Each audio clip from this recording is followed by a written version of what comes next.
It was the night before Thanksgiving, November 24th, 1971. An ordinary Wednesday evening in America, a nation still shaken by Vietnam, by protests, and by a culture on the brink of change. Families hurried through airports, travelers carried luggage with the hope of reaching loved ones. But among the crowd at Portland International Airport, one man walked with quiet determination, a man whose name would become legend, though no one knew who he truly was. He called himself Dan Cooper. Later, a mistake in the press would forever change it to D.B. Cooper. He was dressed simply, almost forgettably, a black suit, white shirt, a thin black tie, and dark sunglasses. Not the attire of a criminal, nor of a desperate man. He blended in, a shadow moving among strangers. Yet behind those glasses lay a plan so daring it would burn itself into the history of aviation forever.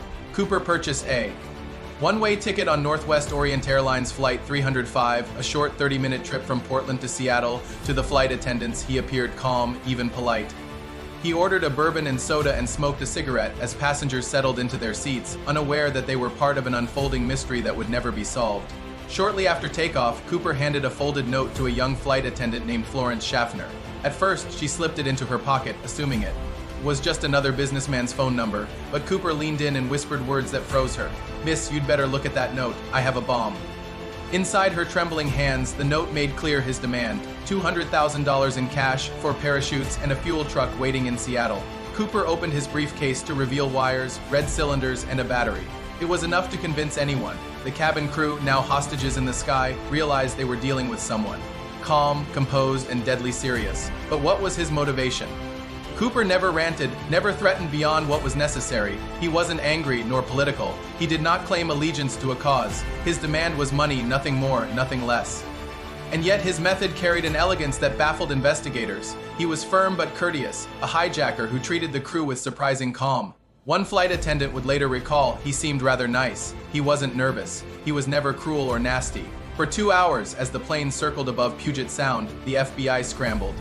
On the ground, Seattle police secured the runway. Banks gathered the ransom money, $20 bills, unmarked, recorded, stacked neatly in a canvas bag. The requested parachutes were delivered. The tension was thick, an entire nation already divided and restless, now gripped by the unfolding story of a man who had hijacked a Boeing 727 and bent the system to his will. At 5:39 p.m., the plane touched down in Seattle. Floodlights cut through the misty rain. FBI agents kept their distance. Cooper's demands were met. Money and parachutes were handed over. In return, he released the 36 passengers unharmed, a decision that painted him less like a cold-blooded terrorist and more like a ghost with a code of honor. But his plan was only halfway complete. What Cooper truly wanted was not in Seattle, it was waiting in the skies above the Pacific Northwest. As the plane was refueled, Cooper instructed the pilots to chart a course toward Mexico City. But his directions were strangely specific. Keep the altitude low, around 10,000 feet. Keep the landing gear down, fly slowly, and most importantly, leave the rear staircase of the Boeing 727 unlocked. He knew something others did not. He had studied this aircraft. It was the only commercial plane in America at the time with a staircase that lowered from the rear even mid-flight. In that quiet, storm-filled night, Cooper's mystery deepened. Passengers were gone, but the crew remained. He sat in the dim light, wearing dark sunglasses even as night fell, the bag of cash at his side, the parachutes. Ready, he chain-smoked calmly, sipping his bourbon, waiting for the moment that would define his legend. At 7:40 p.m., the plane took off again, cutting through the night sky, heading south over the forests and rivers of Washington state. The storm outside was fierce, winds lashing against the fuselage, but Cooper remained composed as though he had been here before, as though this chaos was his element. And then, somewhere over the Cascades at approximately 8:13 p.m., the crew felt a sudden pressure shift. The tail of the plane dipped, the warning light flashed. In the cockpit, the rear staircase had been lowered. D.B. Cooper was gone, vanished into the black storm, clutching a bag with $200,000 strapped to his body, leaping into the freezing night rain. And with that, he became more than a hijacker. He became America's greatest mystery. The storm swallowed him whole. No one saw him leap. No one saw him land. One moment, he was a figure seated calmly with a bourbon and a cigarette.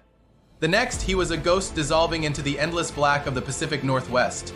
Below him lay a vast wilderness, towering evergreens, swollen rivers, and snow-slick ridges. If he survived the fall, he would have faced freezing temperatures, darkness, and a terrain few could navigate. Yet he had chosen this fate with precision, as if he trusted both the parachute on his back and the mystery that would follow him forever. In the cockpit, the pilot steadied the aircraft, stunned. By the time they landed in Reno, Nevada, the cabin was empty, except for parachute straps and a few cigarette butts pressed into the armrest. The money, the man gone. The moment news broke, America was spellbound. The FBI launched NORJAC, the Northwest hijacking investigation, deploying agents across Washington, Oregon, and beyond. Hundreds of soldiers, helicopters, and volunteers combed the wilderness where Cooper was believed to have landed. They found nothing. No torn parachute, no discarded briefcase, no trace of the mysterious figure who had jumped into legend. For months, the FBI interrogated suspects, chasing whispers of ex-military parachutists, ex-convicts, and men with debts too large to ignore. Over the decades, more than 1,000 people would fall under suspicion, some plausible, most improbable. Each time Cooper slipped through their grasp, his identity remained a locked door with no key. But the public saw something more than just a criminal. To many, Cooper became a folk hero, a modern outlaw who had struck at authority without shedding blood. He had outwitted the system, taken the money, and harmed no one in the process. In an era marked by political corruption and public distrust, D.B. Cooper symbolized rebellion calculated, daring, and strangely honorable. Yet reality cast a darker shadow. Could anyone truly have survived such a jump? The storm was brutal, the terrain unforgiving.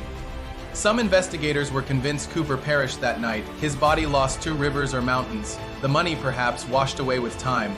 For years, no physical evidence surfaced until 1980, when a young boy digging along the Columbia River unearthed bundles of rotting $20 bills, confirmed to be part of Cooper's ransom. It reignited the mystery. Had he died, or had he stashed the money, intentionally scattering breadcrumbs for the world to find?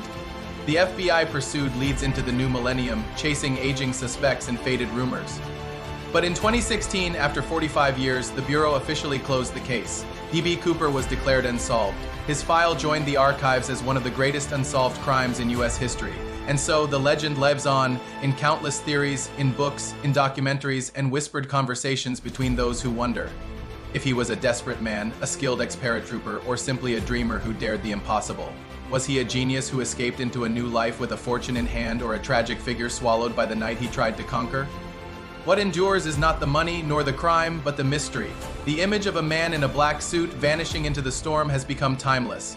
He is a reminder of how fragile truth can be, how thin the line between fact and myth truly is. D.B. Cooper's legacy is less about what he stole and more about what he left behind. Questions without answers, a story without an ending, and perhaps that is why we are still drawn to him. Because in the silence after his leap, we hear the echo of human daring, the hunger for freedom, the defiance of fate, the belief that one person can rewrite their destiny with a single, unforgettable act. And so, half a century later, the rain of that night still falls in our imagination, somewhere out there, perhaps only in legend. D.B. Cooper walks free.